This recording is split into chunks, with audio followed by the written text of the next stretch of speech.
Good afternoon, everyone. My name is Rama Abdul Alim, and I'm the co-chair of the Religious Freedom Committee. We're thrilled to be presenting this webinar entitled Supreme Court Goes Postal, a rapid response to Groff v. DeJoy. This panel is sponsored by the ABA section of Civil Rights and Social Justice, and is one of many in a series of rapid response webinars. We are actively planning additional programming on a variety of issues, so please visit americanbar.org/CRSJ for updates on these programs. Just some slight housekeeping. During today's program, we encourage you to ask questions of our panelists through the Q&A and the chat function. If you do not see the controls, please ensure your screen is not idle. We will be monitoring the Q&A and we'll do our best to address your questions, time permitting. We'll be sharing a recording of this program with everyone who has registered so that they can share it widely with their networks.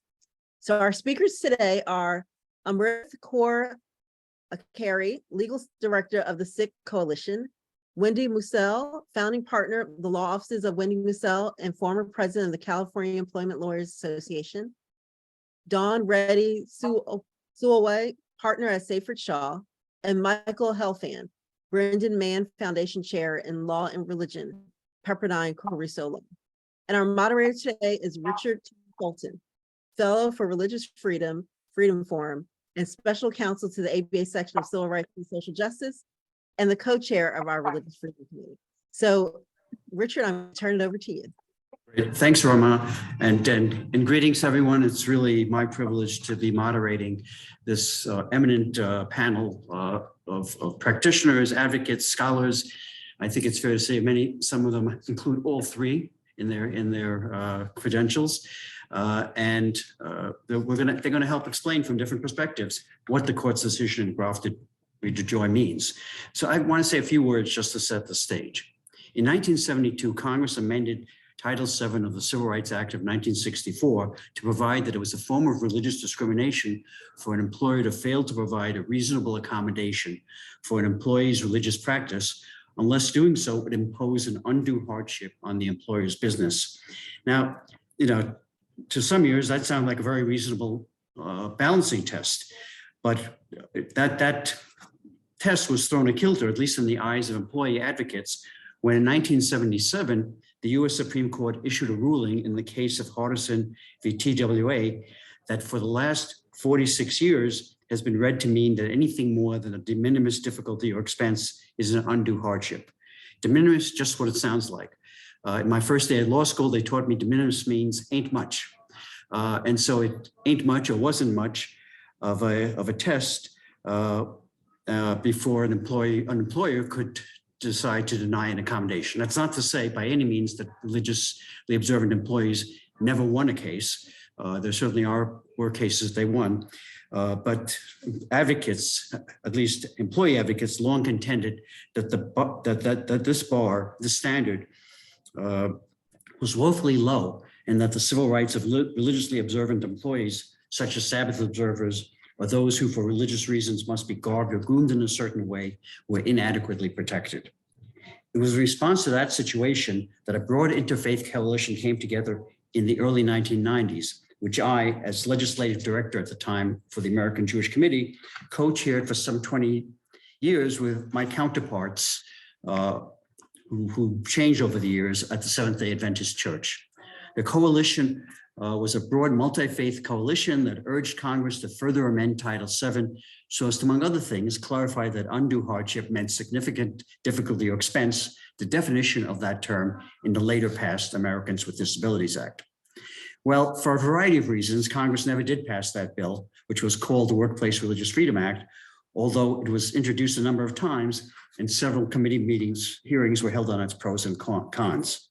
I'd like, however, to think that the work of the coalition set the stage for the Supreme Court's decision on June 29 in Groff v. DeJoy, which did much of what the coalition urged for all of those years. In a unanimous opinion authored by Justice Alito, the court pointed out that Hardison had been internally contradictory in that while there was that de minimis language, there was also language in Hardison that spoke of an employer's obligation to provide a religious accommodation unless doing so would substantially burden an employer's ability to conduct business. That, the court pronounced, is the proper test, saying that employees in lower courts had focused too heavily on the more minimal test. We won't spoke of the fact that, the court in all that time didn't take a case that would have clarified all of that for us, but now they've gotten around to it. I want to acknowledge before I go any further, the role that Rama and my co-chair, our third co-chair of the Religious Freedom Committee, Alan Reineck, played in this case. He was counsel for Groff in the lower court and has for many years been an advocate for employees' religious accommodation rights. While the decision clearly places a greater onus on employers who wish to deny an employee's request for religious accommodation, it leaves open many questions. Among other things, what is meant by substantial? How does that differ from the standard in the Americans with Disabilities Act, among other things? The respective rights of employers and employees in this new scheme, the practical implications for litigators on both the management and labor side, and how this new standard will play out in contexts other than the historically most common situations of holy days, dress, and grooming. To grapple with those questions, we have today a distinguished panel of scholars, as I said earlier, of scholars, advocates, and practitioners with diverse perspectives on these issues. And they, of course, have already been introduced by my co-chair, Rama. So without further ado, let's first turn to Professor Michael Helfand to get us started. Michael, please. Pleasure to be here with everyone. What is for me this evening, and for many of you this morning, and probably for some of you this afternoon. Maybe I'll start with just some of the facts of Groff v. DeJoy, and then kind of work my way through to some of the ultimate holdings of the case and why I think they're interesting and also puzzling. So Groff v. DeJoy, of course, addresses the claims of Gerald Groff, who worked for the U.S. Postal Service. And for some time, he worked for the U.S. Postal Service without much fanfare. However, after the U.S. Postal Service entered an agreement with Amazon, notwithstanding the fact that Gerald Groff was an evangelical Christian whose beliefs required him to rest on his Sabbath, which is Sunday, this new agreement between the Postal Service and Amazon meant that he was going to have to deliver packages on Sunday. And notwithstanding some attempts to find some sort of compromise, ultimately, Gerald Groff on a number of occasions was sanctioned by the U.S. Postal Service for failing to do his job on Sunday. And ultimately, he resigned, at least in his view, because termination was on the way. When this case got litigated, the question, of course, was what was the standard by which courts would evaluate the degree to which the U.S. Postal Service had to accommodate Gerald Groff's Sunday Sabbath observance. And as Richard already mentioned, precedent on the books in TWA v. Hardison required only that the employer provide a reasonable accommodation unless there was an undue hardship. And an undue hardship, at least as most of us read TWA v. Hardison, simply meant that the U.S. Postal Service had to make sure it accommodated unless there was some sort of de minimis burden. De minimis burden means not very much, something particularly trivial, a relatively easy standard for employers to satisfy. And so the U.S. Postal Service said accommodating Gerald Groff would be relatively, even slightly problematic. And because it would be slightly problematic, as a result, it need not accommodate him. Now, this case makes its way all the way up to the Supreme Court. And I think most of us watching the case assumed it was because there was a requisite number of justices that would overturn this reading of undue hardship. It was always been a little bit peculiar, TWA v. Hardison. The statute says that you need to provide reasonable accommodation unless there is an undue hardship. And kind of reading it, if you're just looking at the words, you would say, yes, if the hardship is undue, the employer need not accommodate. But if there's just kind of your garden variety hardship, then you would have to accommodate. And a standard that says, even if there's a little bit, a de minimis burden on the employer, didn't seem to give kind of fair meaning to the plain text of the statute. And for many years, people, as a result, were critical of TWA v. Hardison. It didn't seem to reflect the intent of the drafters or the plain meaning of the text. And so most folks thought that what the Supreme Court was planning to do was to overrule TWA v. Hardison and in its place put some sort of standard that employers would have to meet when it came to accommodating employees, the religious accommodations for employees, that had a little more teeth to it. You know, oral argument comes along, and I think for many of us, there's a little bit of a wrench thrown into the case. And during oral argument, it becomes clear that the Supreme Court is wrestling with the question of precedent. Does it want to overturn TWA v. Hardison? And what really seems to be bugging quite a number of the justices, I'd say most vocally, Justices Kavanaugh and Gorsuch, really bothering them is this idea that are we really going to overturn the interpretation of a statute? Of course, if Congress thought that the Supreme Court got it wrong in 1977, they simply could have changed the text of the law. And so stare decisis, the idea that you're not supposed to overturn precedent, is particularly strong when it comes to the interpretation of a statute. And the justices seem to be worried about the idea of therefore overturning TWA v. Hardison. During oral argument, we also began to get the beginnings of how the court was going to resolve it. The famous Justice Kavanaugh repeatedly mentioning a footnote in TWA v. Hardison, famous now, I would say, footnote 14, where the court seemed to express that maybe employers had to do a little bit more. The standard required accommodating a religious employee unless there were substantial costs. And that seemed to say that employers had to do a little bit more. They had to prove that there were substantial costs before they could not accommodate the employee. And this idea of kind of maybe using that actually came to fruition, using this footnote came to fruition in the actual opinion. The actual opinion in Groff v. DeJoy, the Supreme Court is careful in this unanimous decision not to overturn precedent. And instead, what it does is somewhat creatively uses the text of footnote 14 in TWA v. Hardison to say, all along it has been the case that the words undue hardship, the idea that employers must accommodate the religious practices of an employee, that's always meant that they have to meet the standard of undue hardship, which meant they had to do so and accommodate unless there were substantial costs. That's what footnote 14 said, and maybe we've just simply been overreading a couple of words from that old 1977 opinion. This did lead to some questions, and I'd say particularly important questions from the perspective. I spent the Pepperdine Religious Liberty Clinic represented the Union of Orthodox Jewish Congregations of America in filing an amicus brief in this case.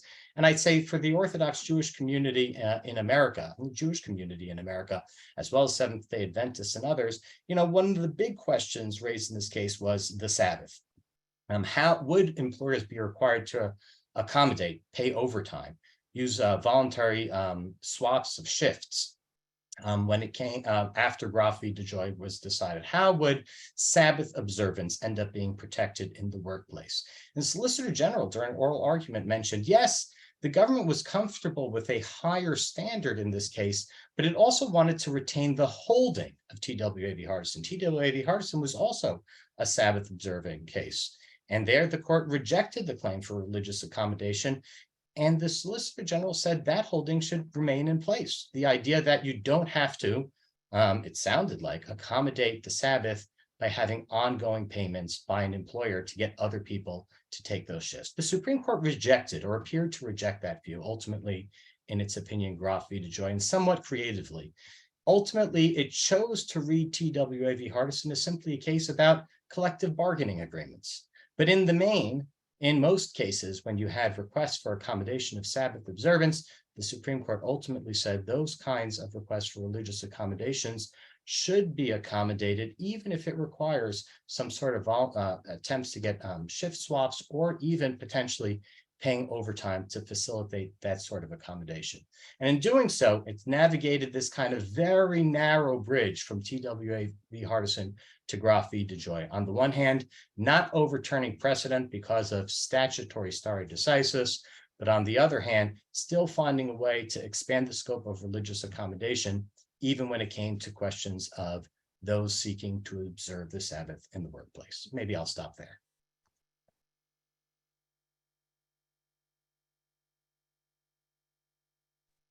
Richard, you're on mute. Sorry about that. So at the conclusion of your remarks, Michael, you were talking about Sabbatarian Sabbath cases. I'd like now to turn to Amrith. who is with the Sikh Coalition. And of course, the Sikh community has had many cases involving dress and grooming issues. You may have other things to say as well, but it'd be interesting to hear, to start off, what this decision means for a community for which those particular issues are so important. Richard, thanks so much for having me here. And thanks to the ABA Civil Rights and Social Justice section for inviting the Sikh Coalition to the table to bring that minority religious perspective and be a part of this and really important conversation. In terms of what this looks like for the Sikh community, I actually have to start with a little bit of just, not assuming that anyone has background. Sikhs in America are, the Sikh Coalition represents individuals who are being discriminated against based on their Sikh religious identity. And we often have cases of the intersection of racial and religious discrimination. And as a high impact litigation law firm housed within a broader civil rights org, we kind of use this holistic approach to combat that type of discrimination. Now, Sikh Americans have been part of the American fabric for nearly 130 years, but it's a minority religious group that is consistently misunderstood, especially in the wake of 9/11 terrorist attacks.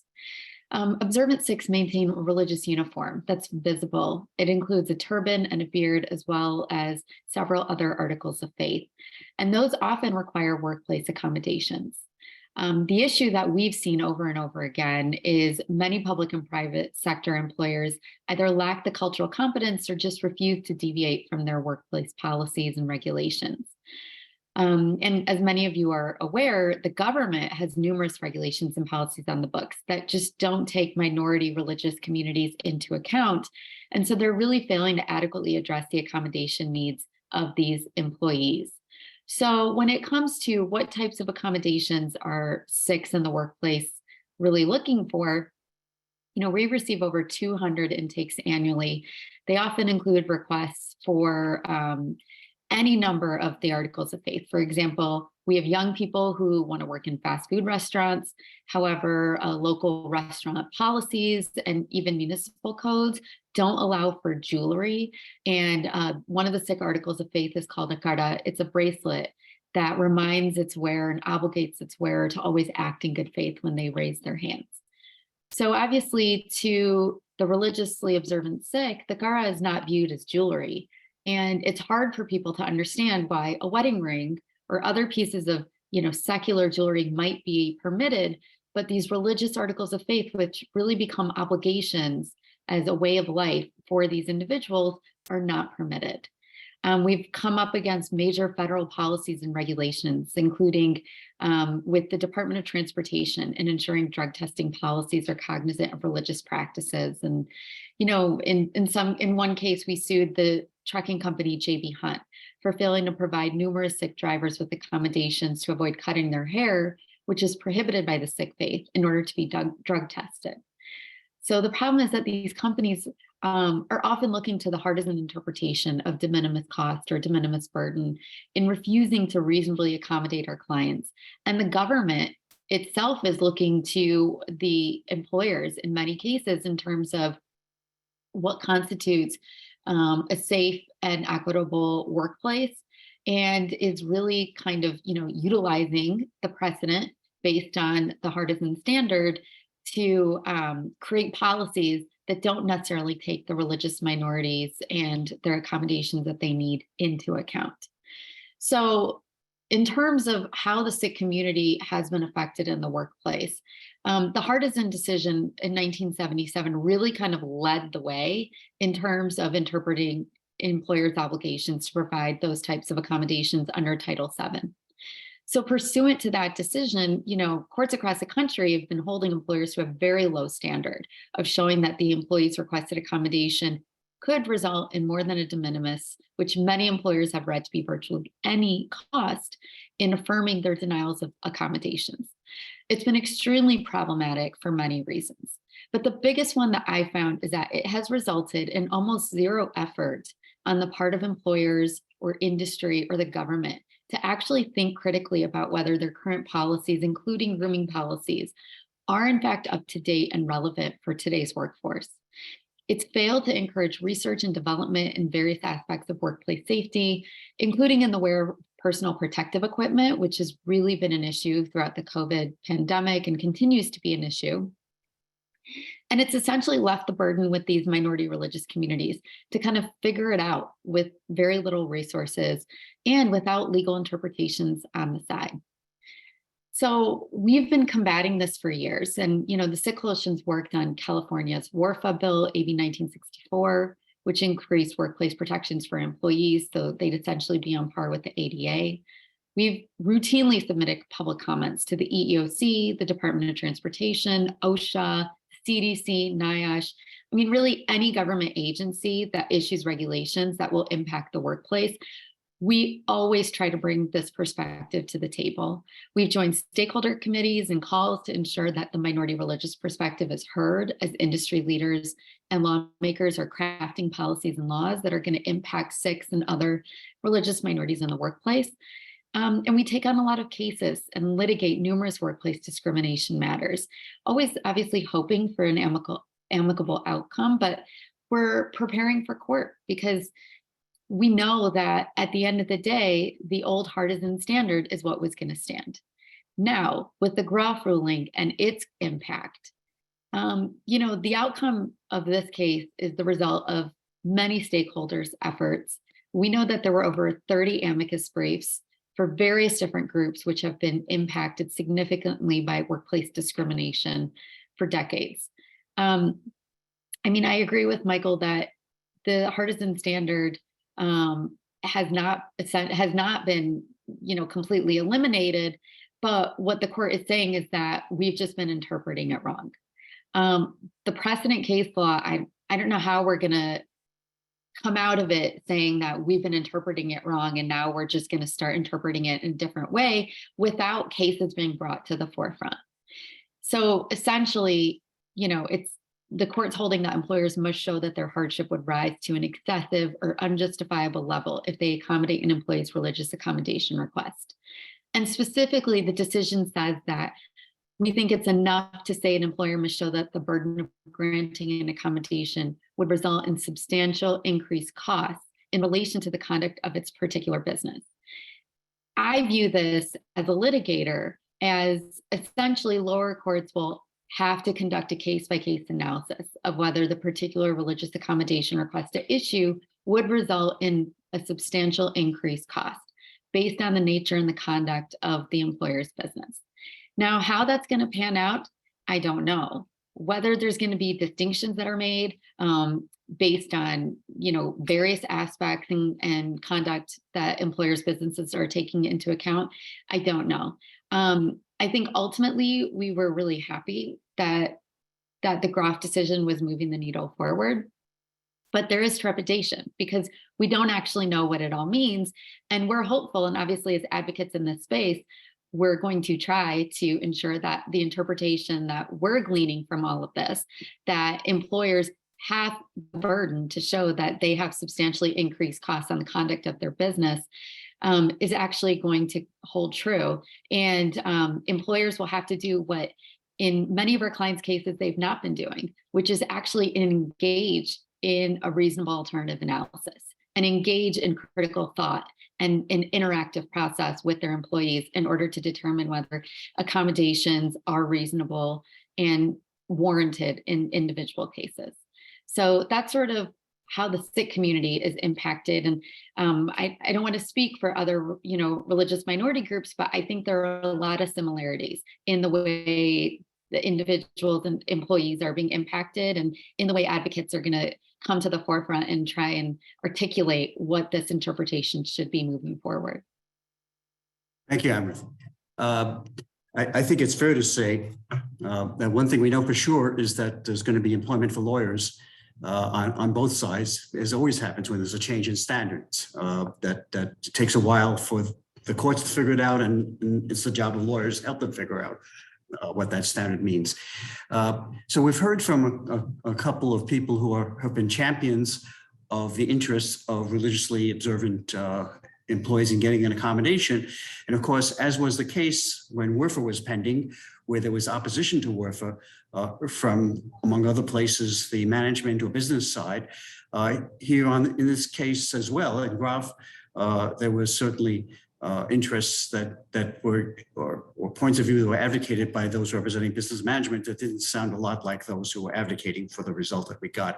And to help us parse out the implications for the management side, and as well as to help us through what this is going to mean for practicing lawyers, I'd like now to turn to Dawn, who is with Seyfarth Shaw, which is, of course, one of the leading management side law firms, and the predecessor of Dawn, so perhaps still a colleague, was actually on a panel with me when we had hearings on WRFA in the House, and very effectively responded to the arguments that we were making for WRFA at the time. So Dawn, please take it away and bring us into what your thinking is on this issue. Yes, thank you so much, Richard, and thank you to the ABA for including me in today's panel. As Richard said, I'm a partner at Seyfarth Shaw in the Labor and Employment Group in the Boston office. I'm a litigator with a focus on trials and appeals, and also a counselor to employers, in particular on religious accommodation. So I've been advising employers in this space for probably 30 years now. And I'm in a lead on many cases around the country that are currently pending in the religious accommodation space. I think I would start by saying that I think that this decision is being portrayed in some of the media as kind of a seismic shift in religious accommodations, but that's not really our perspective. Our perspective is that in many ways, this decision reinforces what many courts were doing before Groff, and what the EEOC guidance looked like before Groff, and what many employers were actually doing in making decisions about religious accommodations. And I think that's part of the reason why it's a 9-0 decision, is that it's not actually a seismic shift. So I thought I could just provide some perspective on what we see as not having changed after Groff, and what we do see as changes post-Groff. So the core process for employers for determining what's an undue hardship, I don't think changes. We have always, as the employer, had the burden of proving undue hardship to an agency or a court or a jury. And as someone who actually tries cases, as the employer, that if you're going to stand up in front of a jury and prove that something's an undue hardship, you're going to have to prove it. And you're going to have to show that that hardship is real and quantifiable and not speculative, and how it actually impacts the business or other coworkers. Years ago, I tried a case in Pittsburgh where the plaintiff was seeking to not work on Sundays.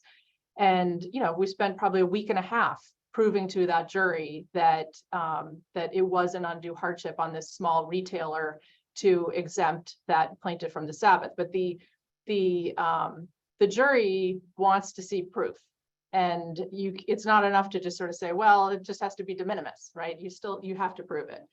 The employer always had to look at the particular request in light of the particular operation of that employer's business, and that's something the Groff court really emphasized. That's always been true. And I think many courts around the country and the EEOC and its guidance were looking for a fairly robust showing of undue hardship, even under the de minimis standard. And so in those senses, I don't think it is a seismic shift. We have long recommended to employers, to our clients, that when you're looking at a request for religious exemption or accommodation, that you do a thorough analysis and really look to whether you're going to be able to prove, if necessary in court, that there is an undue hardship. I think another thing that hasn't changed is the Groff court made clear that it believes that most of the EEOC guidance doesn't need to change. Obviously, the EEOC does refer specifically to de minimis in a few spots, but I think that the court is right that a good deal of the EEOC guidance doesn't need to change, even in light of this decision. We also note that the Groff decision was silent as to whether health and safety impacts can be an undue hardship. And in our view, that is for a reason, that the court was looking to leave in place the longstanding body of law that says that health and safety impacts can be an undue hardship. So I think in a lot of ways, you know, where the employer can show impacts on health and safety of coworkers or patients in a healthcare setting, clients or customers or the public, that those will remain an undue hardship post-Groff. So that might look like hospital mandatory vaccination policies. You know, another example is where prayer breaks might interrupt a manufacturing line and create health and safety issues. I had a recent question about someone who wanted to burn incense in a room that had combustibles. You know, that is an undue hardship, I think, pre and post Groff. So, you know, I think that's what hasn't changed. But what has changed is that, you know, Groff signals that the Supreme Court is going to be doing a rigorous analysis and scrutinizing undue hardship defenses and perhaps be more deferential to religious requests for accommodation. And so I think it's ever more important for employers to do what they really should have been doing anyway, which is to make a thoughtful and considered decision about undue hardship, you know, ideally with the benefit of advice of counsel. I think in terms of another change is the new two-part test for coworker impacts. I think this has always been kind of a murky part of the law and something that's been challenging for employers in terms of trying to decide where coworker impact actually rises to the level of an undue hardship. The Groff court basically says it's a two-part test. You have to show one, a negative impact on coworkers, but then also two, that coworker impact actually affects the operations of the business. So I think we'll need to see, you know, how the case law develops in terms of how, you know, how courts go about doing that analysis, but it does provide employers, I think, more structure in how to think about coworker impacts. You know, we'd certainly expect to see more requests for religious accommodation. Those have increased exponentially in the last few years, particularly in the vaccine space, but beyond the vaccine space. And we expect to see more litigation arising out of requests for accommodation. One trend that we are seeing is more religious requests for accommodation to be, for example, exempt from diversity programming at the employer, or to be exempt from participating in Pride Month or LGBTQ initiatives, and you know, people who don't want to use coworkers' preferred pronouns and are citing religion. And I actually see a question coming in from one of our listeners saying, what happens if employee number one doesn't want to work with employee number two because of employee number two's gender and is citing their religion? This is something we are seeing across the board nationwide, is an increase in these kinds of requests. And I think that these are very challenging for employers who you know, may really have these diversity programs as part of their core values. Obviously, there's a major coworker impact that can affect the operation of the business. And so, you know, I think that's something that we will continue to see, and we expect that this decision will trigger even more requests of that nature. I would say that since Groff came out, that's the number one question that I have for clients is, do we need to abandon our anti-discrimination training and things like that? And so that we'll need to see how that plays out in the courts. Thank you so much, Dawn. A lot packed in there in just a short time, and a lot of food for thought. I'd like to now turn to Wendy Musell, who, of course, also a practitioner. So, Wendy, we're very interested to hear your perspective on what all of this means for from the litigation side, from the practitioner side, in terms of the handling of these cases. And I suspect you're going to want to tell us a thing or two about what's happening, what California's experience is and how it relates, given that California has had its own religious accommodation laws, which are different, have been different from the federal law for many years. So Wendy, please take it away. Thank you. First of all, thank you so much for including me in this conversation. I think these are some interesting and evolving legal issues. I'm a partner at law offices of Wendy Musell. We are plaintiff civil rights employment firm. We represent employees regularly regarding religious discrimination and accommodation cases, as well as all other types of discrimination, LGBT rights, race cases, sexual harassment, for example. And I've had the great pleasure to litigate with the Sikh Coalition, as well as Church State Counsel, on these incredibly important issues, as well as Stanford Religious Liberty Clinic. So I'll be covering some of the plaintiff civil rights perspective in these cases, as well as California and how we differ from federal law, and how I think federal law is inching its way towards what I think is an excellent standard in California, that we've been able to have a very balanced, I think, from a plaintiff's perspective anyway, law that takes into account multiple interests in a very functional way. So first of all, one of the main differences between state and federal law is the undue hardship defense, and I'll be covering that very briefly. In California, in 2012, actually, the Sikh Coalition was one of the sponsors, or the sponsor, of this legislation in California. And in the legislative history and in the statute, it actually indicates it was to correct certain deficiencies in current law of California courts utilizing the de minimis standard to demonstrate undue hardship borrowing from federal law. It's clear that Title VII is the floor, not the ceiling. And so, of course, state courts are free to have more employee-friendly, religious-friendly standards. For example, New Jersey, Oregon, New York City, as well as many other states have a more heightened standard than under Title VII.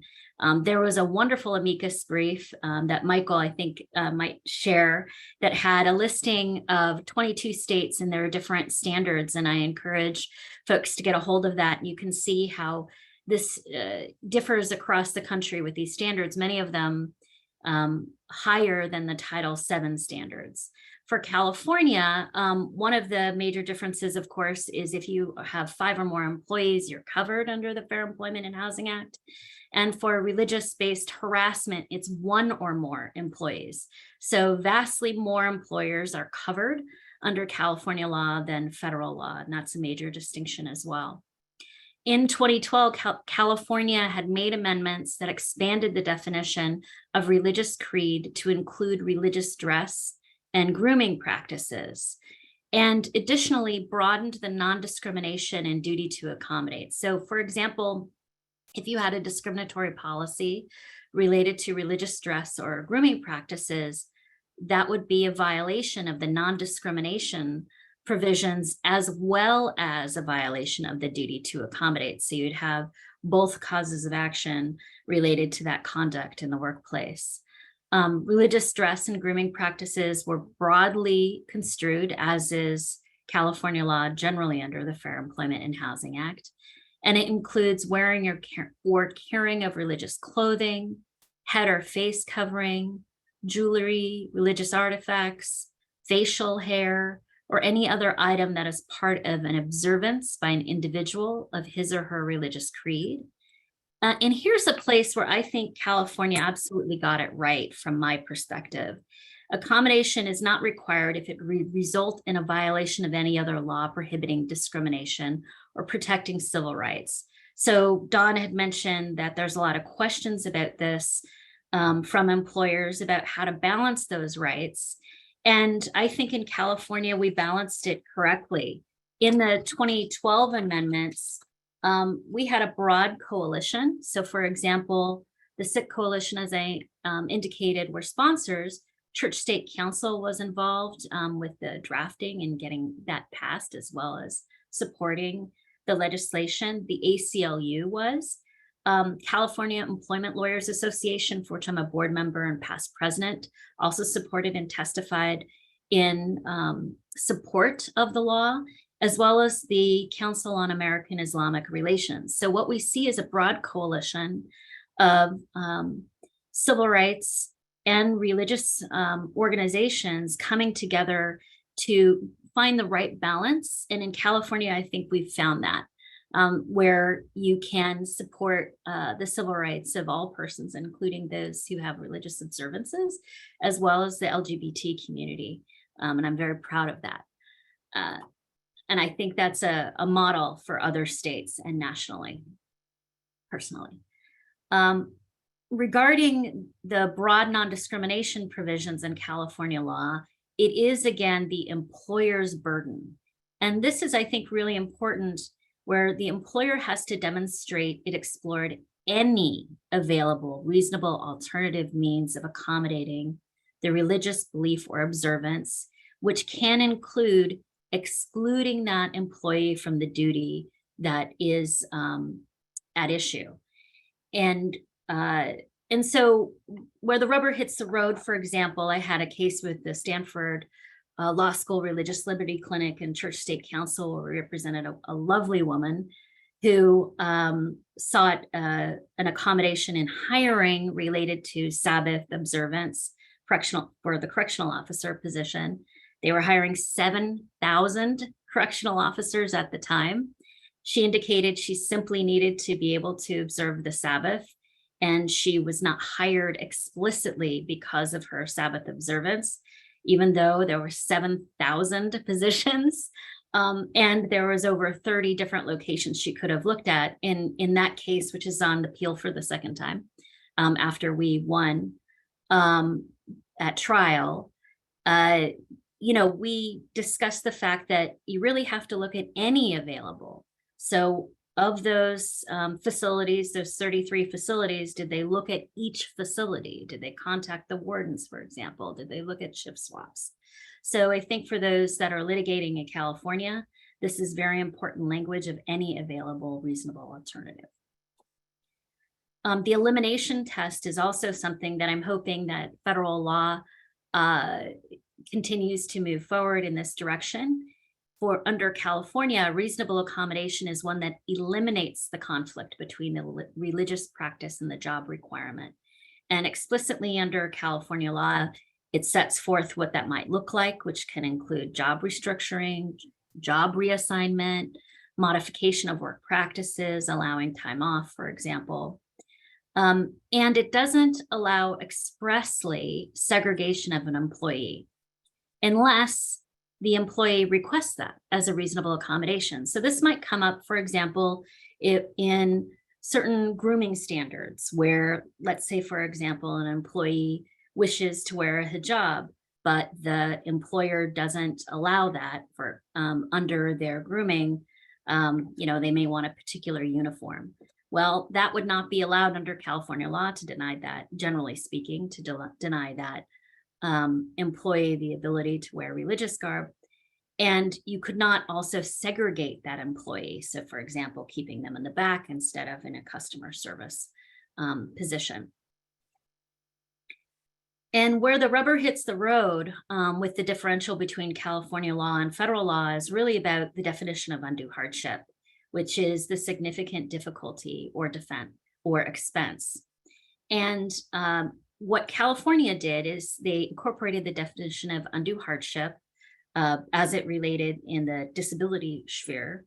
It must be concrete and non-speculative, and it must be individualized. So even where there's a concern of health and safety, you can't just say, well, we have a health or safety concern. You have to actually drill down and see, well, what exactly is that concern? How does that manifest? There must be an individual assessment.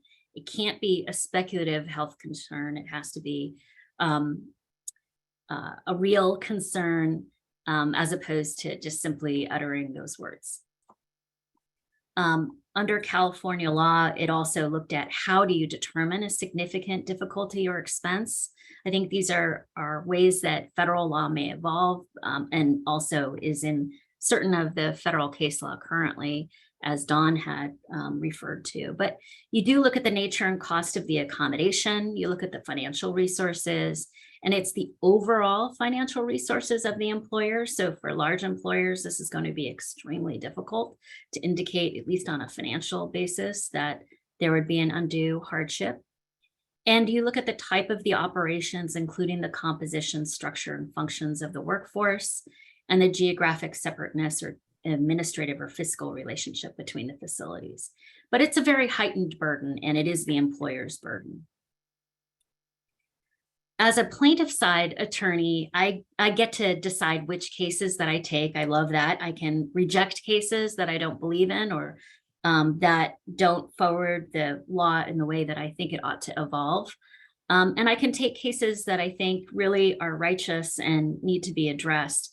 I find in Sabbath cases in particular, I often find it just doesn't make sense to me as to why the employer didn't accommodate. It's usually doesn't cost a dime, and it's usually very easy in order to implement in the workplace. And so I've had cases where employees, for example, have Sabbath or other religious observances that they may be unavailable, let's say on a Saturday, but they're available on Christmas, or they're available on Easter or other holidays that other employees don't want to work. So I find that this can be a win-win in the workplace if the employer is really willing to evaluate and have an open mind and really look at whether their policies regarding scheduling or regarding dress codes, for example, shouldn't yield to these required civil rights. And so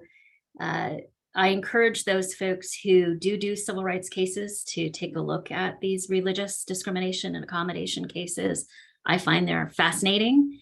And often what I think juries like about these cases is where you can accommodate an employee and it takes so little to do so.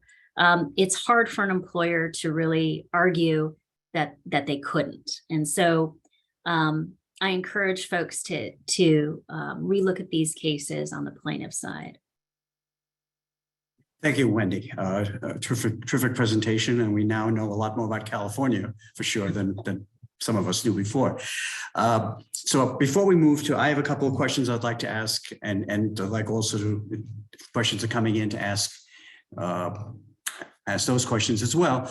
But I'd like to give our panelists an opportunity. If any of you have heard something you absolutely have to respond to, please make it very short because time is at a premium. But I do want to give you all the opportunity to respond to anything you've heard that you want to respond to. I think we're all good. Okay. So I want to ask a couple of questions, really one broad question that emanates from the presentation we just heard from Wendy. There are differences between the California law and federal law. Even after the reboot of undue hardship in the Supreme Court, there are definite differences. And you've got the elimination of the conflict provision of the California law. You have the provision that explicitly says that a violation of civil rights law can't be a basis for religious accommodation. I would also mention it's on the California laws, as you described it, but Warfare also had a provision about employees having to be able to perform the essential function of the job, which was lifted from the ADA, but it was drafted in a fashion to avoid allowing an employer to say that having to work on a particular day was an essential function of that job necessarily. So with all of that, my question is, where do we stand now vis-a-vis the federal law in terms of the elimination of conflict? Do we learn anything about elimination of conflict from Groff v. DeJoy, or is that still an open issue as to whether a reasonable accommodation has to include an elimination of the conflict? And similarly, I guess also on the violation of civil rights, is that in terms of the impact of employees and the two-step test that seems to have emerged from Groff against DeJoy, how does that play out in terms of potentially an employee potentially asking an employer to violate civil rights laws in order to accommodate them? So I'd like to throw those questions out. Yeah, Dawn, please. I'll start with your second question first. I think our position is that that it is an undue hardship to, in many, if not most cases, to, for example, exempt an employee on religious grounds from diversity or discrimination training. It's certainly an undue hardship to permit an employee to be disrespectful or discriminatory or harassing to someone else in the workplace. I think pre and post Groff, that's a line we feel fairly comfortable drawing. And I'm not sure Groff gets to the elimination of the conflict standard, but I note that many jurisdictions have already moved to a requirement that you must eliminate the conflict. So, I'm not sure that Groff changes that because it doesn't directly address it. Any other comments on this question? Wendy, please.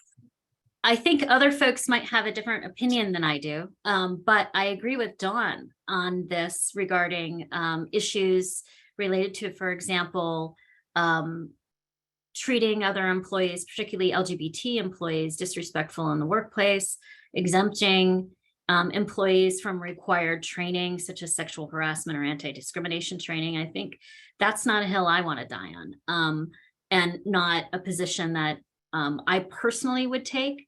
However, I think that other Supreme Court cases other than Groff, particularly in the same week, call into question these issues.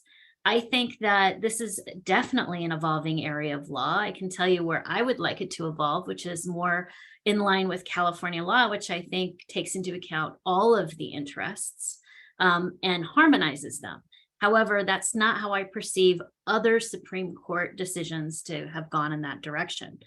And so I think that's an area to watch. But in terms of where I hope the case law evolves is frankly that the rights of all workers, including religious minorities, as well as LGBT workers, are honored in the workplace. And frankly, I see that there are many ways that if this is not being used as a culture war issue, that these rights can very easily align with each other and work together.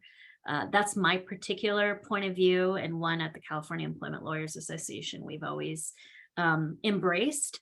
I understand that First Amendment rights are extremely important, and I absolutely support those, as well as the separation of church and state. And I understand that other arguments are going to be made that other case law that is not Groff supports the fact that individuals don't have to attend such trainings. And so we'll see what happens with those cases. I think it's going to be interesting to watch.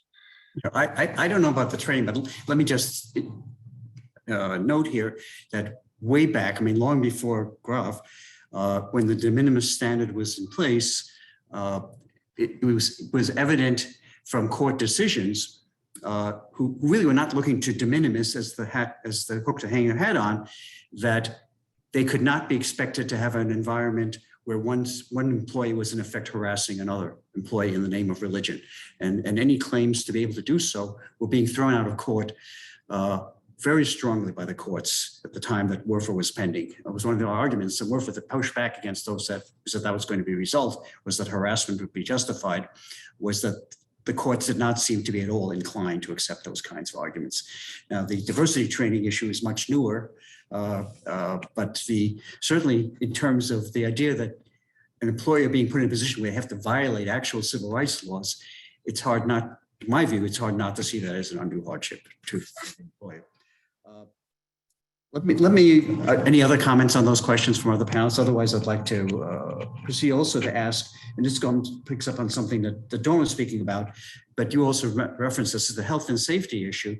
It strikes me, looking at the COVID cases, and of course, there's been a lot of cases coming up about the extent to which I think there should be an exemption from vaccination requirements on the basis of religious rights. So whatever the employer's interest in public safety and health, isn't it the case that you have to have the kind of individualized inquiry that Title VII requires, or else an employer's claim that that's an undue hardship in requiring vaccination, in not being allowed to require vaccination, is going to be thrown out of court because there's just not an individualized consideration of that claim. So how does that play out? And again, I don't need to keep coming back to Wendy and Dawn. I'm hoping Michael and Amrith will also have thoughts on this question as well. I think it's going to depend on the particular case. I mean, certainly, it's always been the case that employers need to look at the individual request and the particular situation at hand.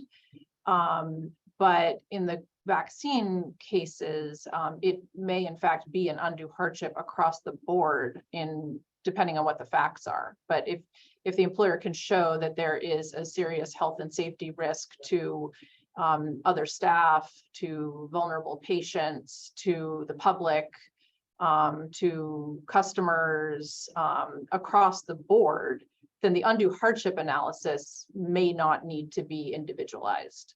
But the question as to whether someone has a sincere religious conflict with the policy would always need to be individualized. I would disagree with Dawn on that. I think that you do have to do an individualized analysis. I don't think that an across the board policy just saying, well, we have a COVID policy and this is the policy and that's it. I think that does not suffice for an individualized analysis. I can imagine many workplaces where it would be appropriate for certain positions and it would not be appropriate for other positions. And I think the response to COVID cases has absolutely changed from 2020 to here we are in 2023. I think the public is seeing this in different ways. And I know in the plaintiff's bar, many of us were explicitly not taking any COVID vaccine cases back in 2020, 2021, 2022, and are now reconsidering that in 2023, given the change in the science and other policies. And so even where there's a supposed health and safety concern, I think that employers actually need to delve a little bit deeper and do an individualized analysis and see for that particular employee in that particular position, does not allowing an accommodation make sense? Let me also suggest that in terms of the sincerely held belief, it of course is an element that the religious belief has to be sincerely held. It's a tough row for employers to hoe in terms of inquiring about that and yet not doing so in a fashion that seems hostile to religious belief. And I don't think there's an easy answer to that. It's just they're entitled to be satisfied it's a sincere religious belief. And on the other hand, they have to be very careful about how they make inquiry and judgments about that. Let me also just take the opportunity to make a plug for an ABA publication coming out this summer on the civil rights and civil liberties implications of COVID-19. And I have a chapter on the religious freedom implications of COVID-19 in that book. So just a self-indulgent plug there. Let me ask a question having to do, this really turns, I hope, to the Sabbath accommodation issue. So we have the issue of the impact on third parties that was brought up. I mean, there were some briefs that were filed which agreed that the de minimis standard couldn't stand, but that also argued that the court ought to very explicitly say that impact on third parties was an aspect of undue hardship. The court has sort of said that can be an element. We have to look at the actual expenses, and there's a lot there that appears to me to need to be clarified along with everything else. But how is that going to work out? And somebody in the Q&A asked this question, where there's quite clearly a situation where you have somebody who doesn't want to work, is not able to work on Saturday or Sunday because of their religious beliefs, and yet there clearly are employees that are thereby being made to work on those days who other would not have and don't want to. So how do we square that circle? How do we, on the one hand, protect the religious accommodation rights of employees under this new standard, and at the same time protect employees from being negatively impacted, and in a way that perhaps may meet the standard for third-party impact that the court talked about in Groff against DeJoy? Well, I mean, I think Title VII does privilege religious requests over secular requests. And so to the extent that you have one person who wants to celebrate the Sabbath and one person who wants to go to their child's soccer game on a given Saturday or Sunday, the law requires us to privilege the religious request. And so, you know, that's one aspect of the answer. I think the court really was actively encouraging the notion of swapping shifts, and that's something that employers have long looked to as a possible accommodation. I think I agree with Wendy that often an employer that is sort of open-minded and thinking creatively can help the employee find swaps so that kind of everybody's happy and all of the shifts are covered. I think the Groff decision also really encourages the employer to help facilitate those swaps. I think there was some ambiguity in the law previously as to what the employer's obligation was to help facilitate. I think it's always been a best practice to do so. But I think now even more so, employers will be encouraged to try to facilitate those kinds of swaps and to incentivize employees to take what might be an undesirable shift by means of some sort of incentive pay as well. Richard, I think we need to also be thoughtful about the fact that in the grand scheme of American workplaces, the number of employees that are really seeking religious accommodations is not massive. So when you're talking about various employers and workplaces, they might get an accommodation request, but it's not like it's going to open the door for hundreds of other people to make similar requests, and everybody is kind of put out by it. So under, the Groff analysis, I don't think changes anything or substantially changes, how courts should view the impact on other coworkers. I think what it does do is just kind of solidifies the fact that an individual analysis based on an individual employee, their duties, their role, and their accommodation request has to be balanced with the overall conduct of the business. And that includes the impact to other employees. And I think it always has included that. I think just I would agree for the most part, with the exception of the COVID vaccine space, where we had many clients who were inundated with 10, 20, 25,000 requests that had to be processed in a space of just a few weeks or months in the midst of a global pandemic. And so that was a highly unusual situation, but an exception to the idea that there are too many of these. I just wanted to follow up for a second on something Dawn mentioned. I actually thought that maybe one of the biggest consequences of the Groff decision was what I perceive to be an obligation of employers now to also, as Dawn mentioned, incentive pay or overtime pay. This was quite the battle towards the end of oral argument with Justice Alito trying to secure some sort of concession from the Solicitor General. Does Amazon have to pay $1 can they be required to pay $1 every single week? And the Solicitor General really was trying to draw a line between one-time incentive pay and ongoing incentive pay. This idea that even a company with as many resources as Amazon would not be required to pay $10 every single week going forward in order to have incentive pay, have overtime pay to incentivize shift swaps. And I think the court, rejects that argument of the Solicitor General in Groff. And ultimately, I think this is one of the, I'd say, biggest cash outs for Sabbath cases. An employer, I think, among the many things that it will have to demonstrate, will also have to demonstrate that it couldn't buy its way out of the conundrum by incentivizing somebody else, some other worker, in order to take on those shifts on another one of their colleagues' Sabbath. And I think that's a big deal, because if TWA v. Hardison or Groff v. DeJoy are any indication, a lot of these cases can be solved, as Justice Alito noted, with money.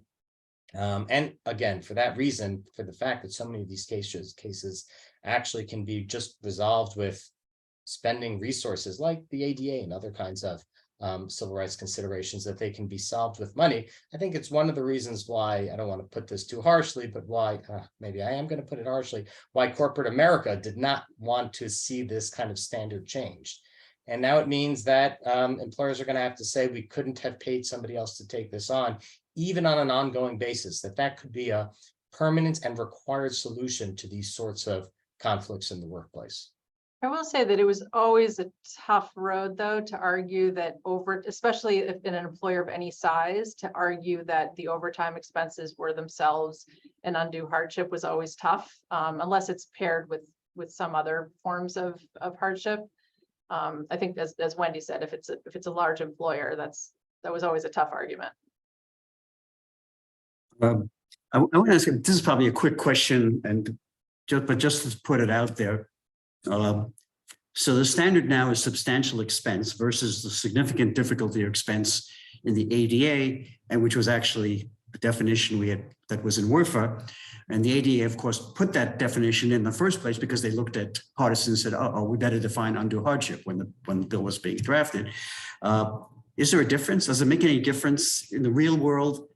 Are courts really going to parse out that if only it said significant difficulty or expense, you would have to accommodate, not because substantial? Do these standards make any difference, or is substantial cost pretty much do the work that significant difficulty or expense would have done?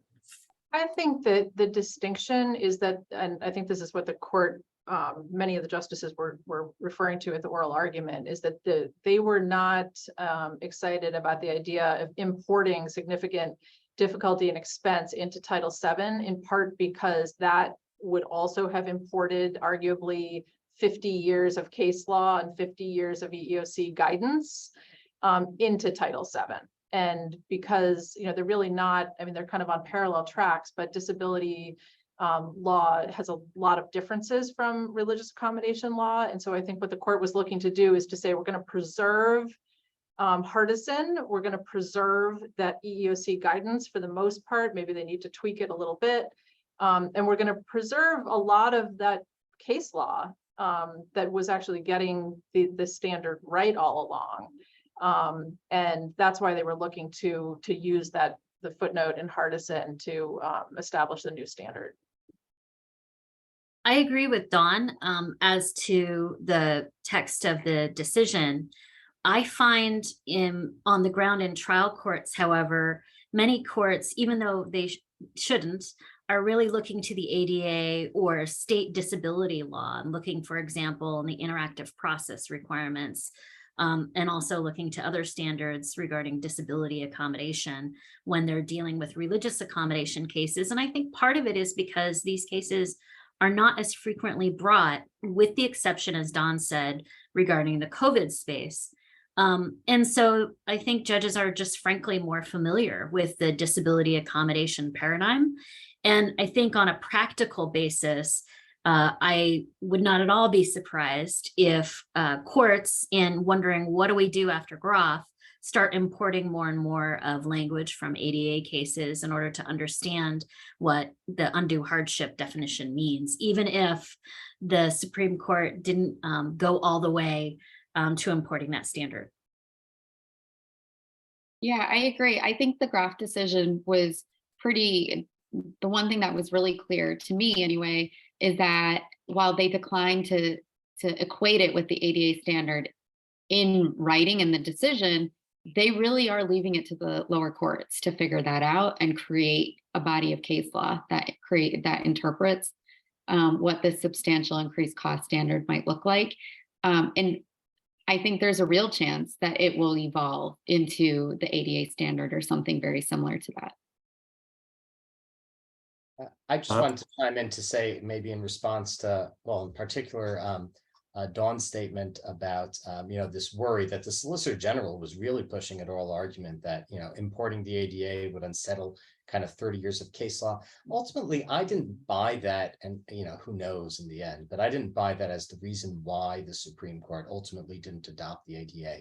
If you looked at some of the other cases during the same term, there was a lot of back and forth fighting between the justices over stare decisis, the idea that we shouldn't unsettle previous decisions. And, no doubt that's because of some of the, battles that have gone on post post-Dobbs, the overturning Roe v. Wade, and is the Supreme Court willing to adhere to its decisions? You even saw this in the affirmative action case, justices kind of sniping back and forth over, who is the real protector of stare decisis, of the past decisions. And I actually read Groff as this desire of quite a number of the justices, most notably Justices Gorsuch and Kavanaugh, to draw a very clear line around statutory stare decisis, this idea that if you're dealing with a statute where Congress could step in and fix it, the court, ought to be extremely reluctant in order to unsettle pre-existing cases like TWA v. Hardison. And to my mind, what that meant, the only option then for the court was to really kind of, as Justice Kavanaugh mentioned again and again and again during all our argument, to elevate this footnote to be the real meaning of TWA v. Hardison. And if that's your move, that you're going to use that footnote to, quote unquote, clarify what TWA v. Hardison meant, it means that you have to go with that language from the footnote. And that means that you can't really adopt the ADA, because to do that wouldn't really achieve this kind of, walking between the raindrops of both changing the standard but keeping the old standard. And so the court was stuck and it couldn't adopt the ADA. If I were betting, I would bet with Wendy over here that lower courts are going to make use of the ADA kind of when you're groping in the dark for, some information, and you've got a couple of words on a page, and the only thing that's going to help you is maybe something adjacent to you that gives you a little bit of information. I wouldn't be surprised at all if lower court judges actually use the ADA, but the Supreme Court couldn't do it, given kind of the strategies, tactics, and options on the table. I think ultimately importing the ADA just wouldn't work with statutory stare decisis. Yeah, I mean, look, it's worth commenting. If you look at the concurrence, the bills that were introduced, the various versions of WRFA were cited as, but then went nowhere except for a few hearings. That was cited by by some of the justices and in the oral argument as evidence that Congress could have fixed this if they'd wanted to. Look, WRFA was introduced several times and they didn't act on it. And for those of us that worked on WRFA, it was not great to see all the work we did on those bills cited against us as a reason why Hardison couldn't be revisited. But for the good news, I guess, for some of us is that the court found a way to work around that in this decision. I want to ask you, speaking of Hardison, a lot of the commentary on Hardison and on the Groff decision now is that Hardison was the limiting of the religious accommodation obligation was a response to the sense that the Establishment Clause was at a high watermark at that point, and that if Congress had gone further and instituted a more substantial accommodation right, that would have had constitutional problems under the Establishment Clause. Of course, the Establishment Clause ain't what it used to be these days, and so the argument is made, this is really the opening. Given that change, the court was free, if not to revisit Hardison explicitly, to do so implicitly in the way that it ruled here.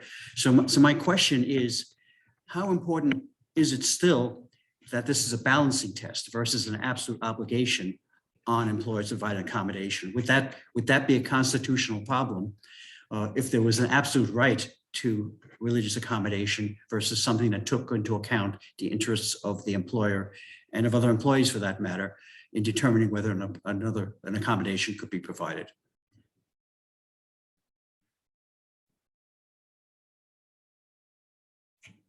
I guess I'll chime in. Okay. Everyone seems to really want to discuss the Establishment Clause over here, so maybe the academic will say something. I guess we may know, Richard, that this means that my answer doesn't mean much in actual litigations of these cases.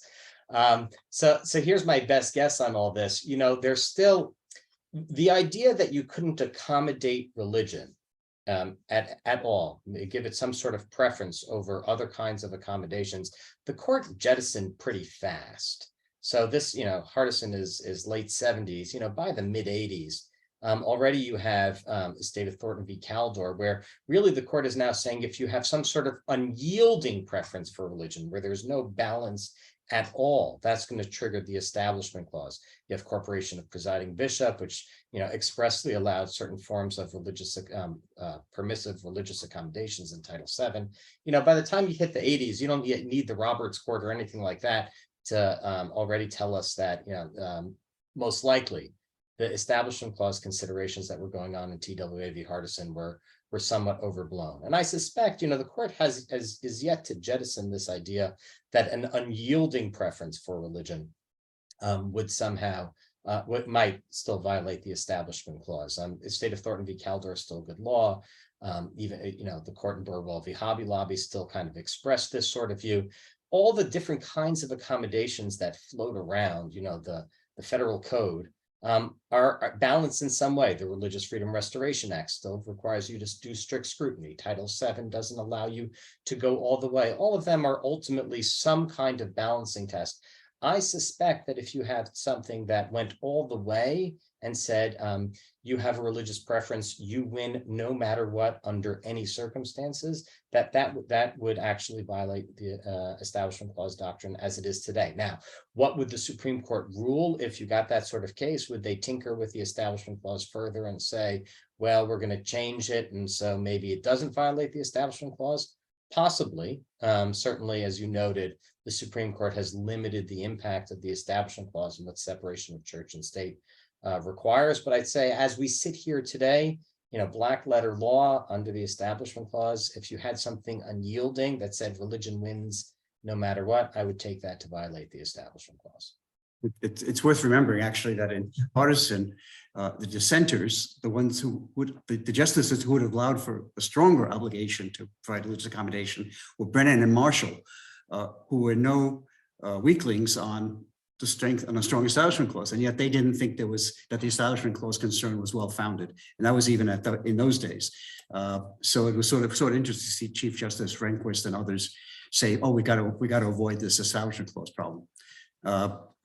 Anyway, I want to ask another question. This is sort of the flip side of the question I just asked, and I want to read it more or less verbatim from one of our participants. The participant asks, while Title VII does not preempt or supplant state or local law, could a panelist discuss the implications of the elevation of religious liberty to an absolute right and not a balancing or accommodations? And here the participant is pointing to Little Sisters of the Poor, which they're saying is an absolute right to accommodation, in this case, from the obligation of an employer to provide contraceptives in its health insurance plan.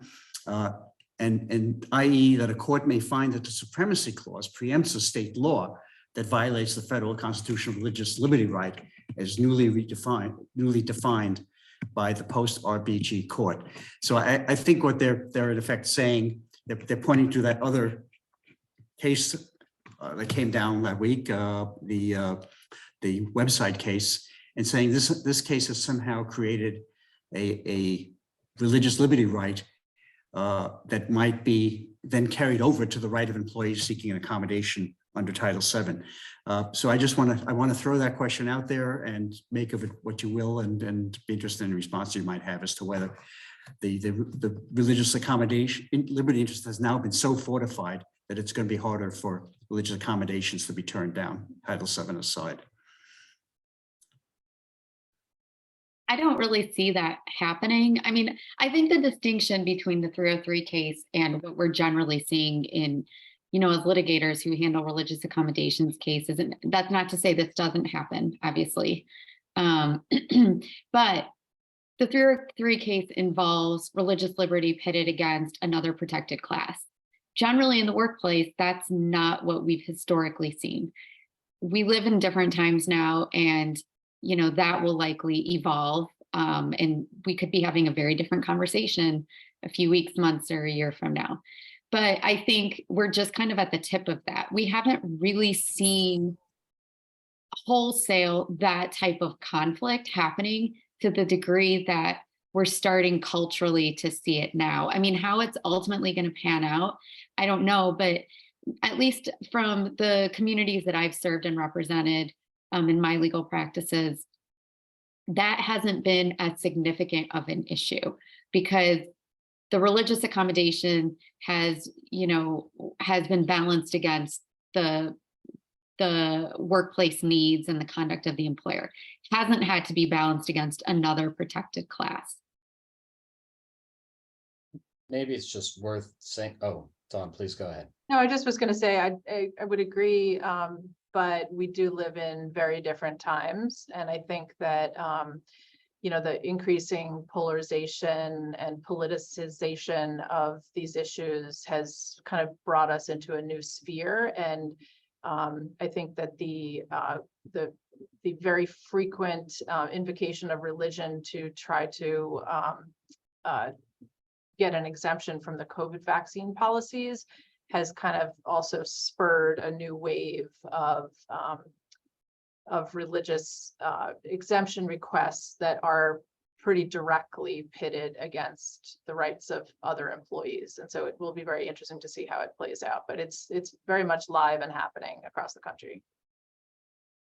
I just want to say a word or two about 303 Creative. I mean, it's probably worth just getting since we've discussed it a bit, a couple of facts on the table. One, you know, it was a free speech case, not a religious liberty case. It's worth noting kind of the doctrinal space the case lived in.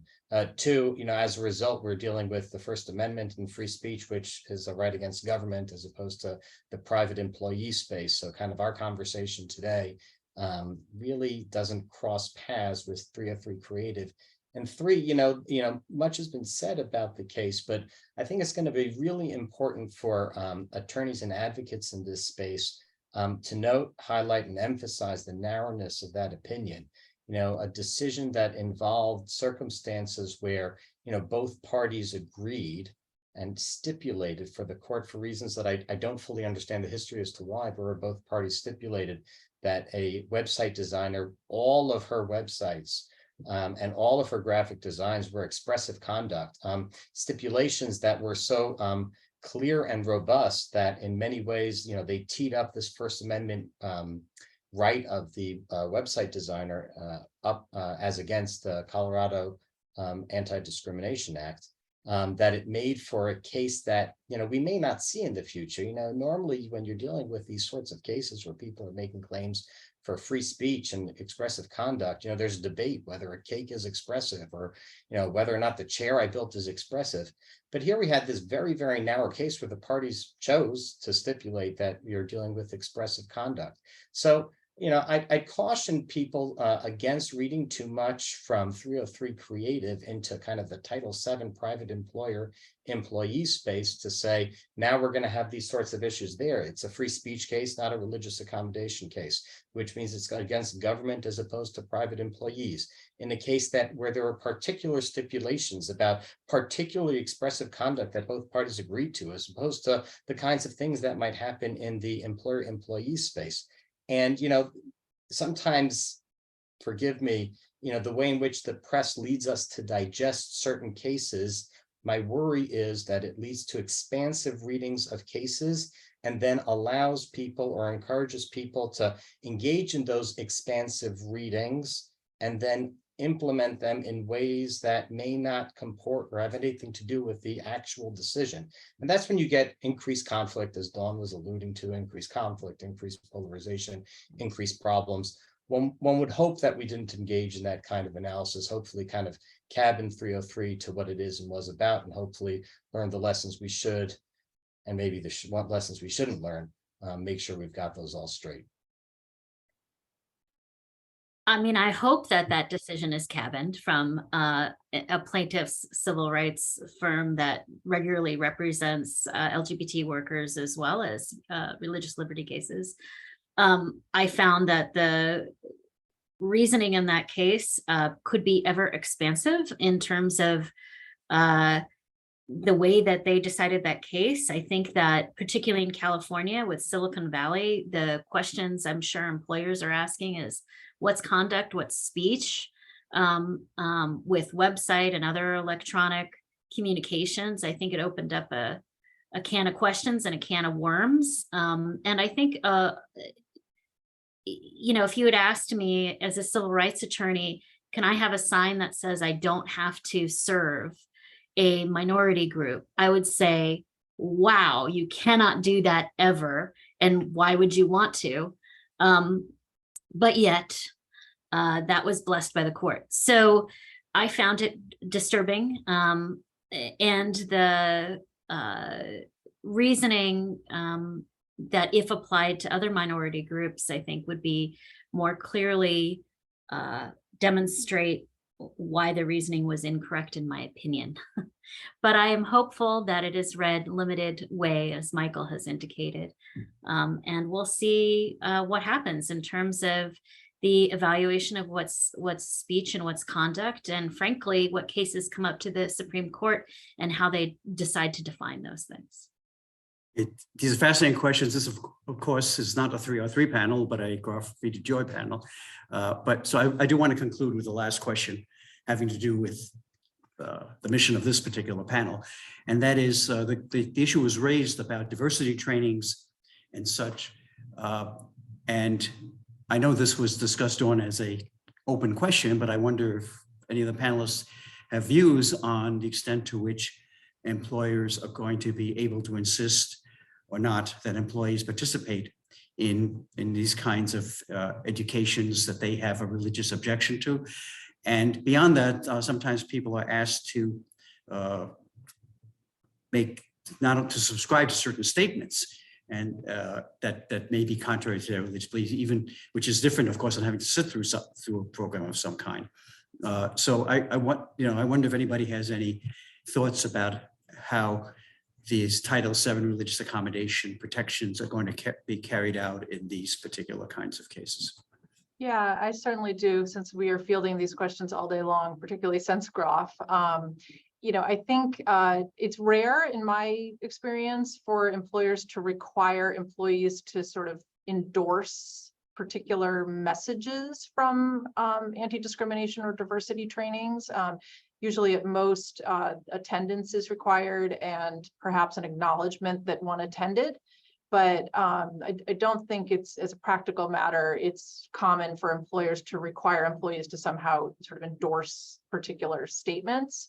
In terms of, whether someone needs to be exempted from a particular training, I think, as I was just typing in response to one of the questions in the chat, I think there's a couple different layers of analysis from the employer side. One is, can the person credibly show that they have a sincere religious conflict with sitting in a training, right? They're not being required to endorse anything in particular. They're just required to take in information. And so query whether they can show that that's actually a sincere religious conflict as opposed to perhaps a political or secular objection to the content of the training. Then the next question is whether it's going to be a reasonable accommodation to exempt someone from that training. And then, of course, the ultimate question of whether it's an undue hardship to exempt them. And I think, some of the analysis might be around, for example, is the training required by law? And there are many jurisdictions that require anti-discrimination or anti-harassment training. And so if the employer is going to be required, would be in violation of the law by producing that exemption, then that's certainly going to be an undue hardship, I think, pre and post Groff. But also, even if it isn't required by law, if it's a core value of the employer, if it's essential to their operations, to their retention of employees, an employer who's giving a lot of religious exemptions from diversity training may start to have issues with attracting talent and retaining talent and diverse talent. And what is the impact on coworkers, and does that affect the operation of the business? So we'll need to see how courts come out, but those are the kinds of questions that employers should be asking in fielding those requests. Okay, we're reaching the end, and by the way, I know that Dawn probably has to exit now for another webinar. So thank you very much for joining us. But let me turn to the other panelists as well and see if they have any very brief final thoughts, either in response to that question or anything else. And if not, so I want to say thank you to really our terrific panel. I think we've modeled not only smart, thoughtful discussion on issues, but also civil discourse, which is badly needed these days. So thanks very much. And I'm going to turn the microphone over back to Rama. Thank you. Thank you for joining us for this free webinar. We'd like to express our gratitude to this esteemed group of panelists. You're all doing such critical work, and we thank you for taking this time out of your schedule to share your experiences. The section of Civil Rights and Social Justice provides free webinars and resources for legal professionals and advocates nationwide. We hope this helps you in your work. And again, if you can, please consider joining and becoming active in the ABA. You may do so at americanbar.org/CRSJ. Best of luck in your work and stay safe, everybody. Goodbye.